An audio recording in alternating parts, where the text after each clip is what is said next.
Guys, welcome back to my channel. আমি এখন সকাল সকাল স্নান করে নিয়েছি। আজকে রয়েছে মামাবাড়িতে মনসা পুজো, তাই জন্য একবার ড্রেসও পরে নিয়েছি। এখনও কিছু সাজিনি, মাথা আঁচড়াইনি। এখন রেডি হয়ে যাব, মা যাবে, আমি যাবো, আর ভাই যাবো। তো চলো তোমরা দেখতে থাকো। তারপরে তো আমরা মামাবাড়িতে চলে এসেছি। তোমাদের সঙ্গে আর কিছু শেয়ার করতে পারিনি, কারণ খুব লেট হয়ে গেছিলো। সকাল থেকে আমার একটু কাজ ছিল। মা অনেকক্ষণ ধরেই বলছিল যে তাড়াতাড়ি করে রেডি হয়ে নে, সব গুছিয়ে নে।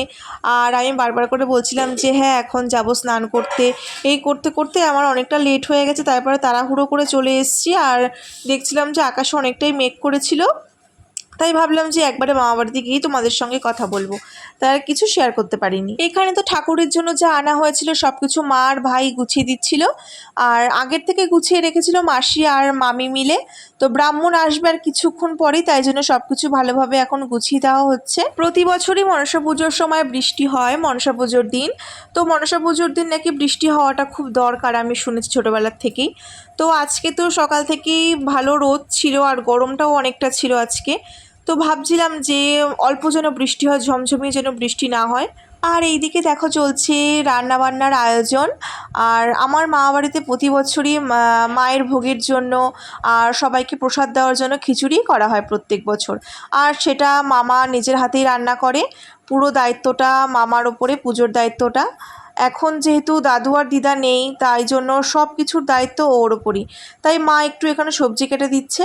আর দেখো এটা হলো আমার মামার ছেলে, কত ছোট তাই না? ওর এই বছর প্রথম পুজো, কারণ আমার দিদা মারা গেছিলো, তাই জন্য অসুস্থ ছিল, সেই কারণে বাড়িতে মনসা পুজো করা হয়নি। আর ও তো খুব মজা করছে, ও ঢাক্কা ওকে বাজাতে দিচ্ছে না, ও নিজে নিজেই বাজাচ্ছে।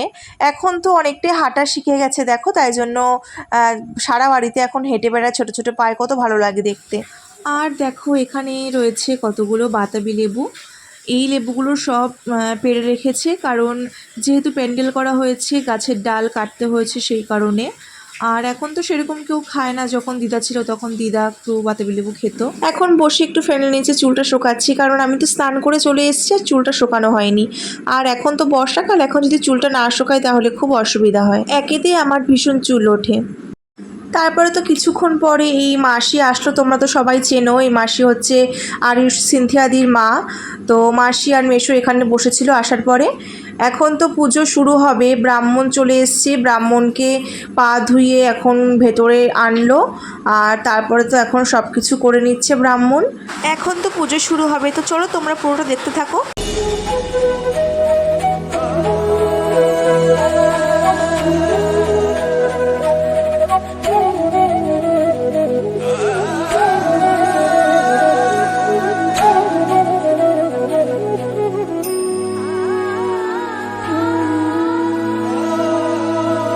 পুজো তো শুরু হয়ে গেছে, আর হঠাৎই দেখছি যে বৃষ্টি নেমেছে। আর আমি তো মনে মনে বলছি যে একদম যেন অল্প বৃষ্টি হয়, বেশিক্ষণ যেন না হয়।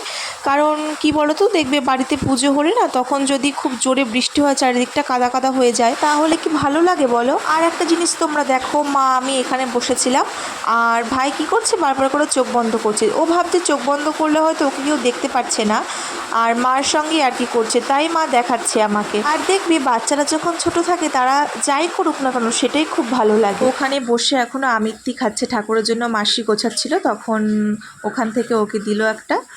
আর ও ওখানে বসে ইয়ার্কি করছে। আমার মা এখান থেকে ওর সাথে কথা বলছে, আর ও ওখানে বসে বসে ওরকম করছে। দেখো মুখটা কিভাবে লুকাচ্ছে।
আসতে হলো, অনেকটাই বেলা হয়ে গেছে। তারপরে এখানে বসে একটু আরুষদির সঙ্গে কথা বলছিলাম ভিডিও কলে। মায়ের সঙ্গে কথা বললো, আমার সঙ্গে কথা বললো, এখন মামার সঙ্গে কথা বলছে। যেহেতু আসতে পারিনি, একটু ব্যস্ত ছিল, তাই জন্য মাসি আর মেশোই এসেছিল। আর এইখানে দেখো আমার দিদার ঘরে কী সুন্দর করে সব গুছিয়ে রেখেছে ছবিগুলো। এটা হলো আমার দাদু।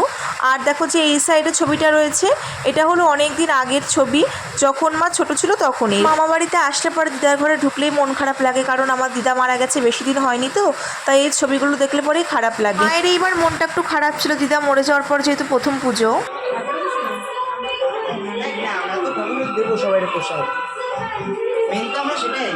গাইস, এখন পুজো কমপ্লিট হলো, এখন বাজে 4টে। তো এখনও কোনো কিছু খাওয়া দাওয়া করিনি, এখনও উপসী রয়েছি। তো ভাবছি একটু পরে বাড়ি চলে যাব। এখন নেমেছে বৃষ্টি, আজকে বৃষ্টি হয়েছে প্রায় এখন 2বার হলো, বেশি হয়নি। আর আজকে ভীষণ গরম লাগছে। মা ভেবেছিল যে একটু রাত করে বাড়িতে আসবে, কিন্তু হঠাৎই এমন একটা মানে সিচুয়েশনের মধ্যে পড়ে গেছিলাম আমরা, বাধ্য হয়ে চলে আসতে হলো বাড়িতে।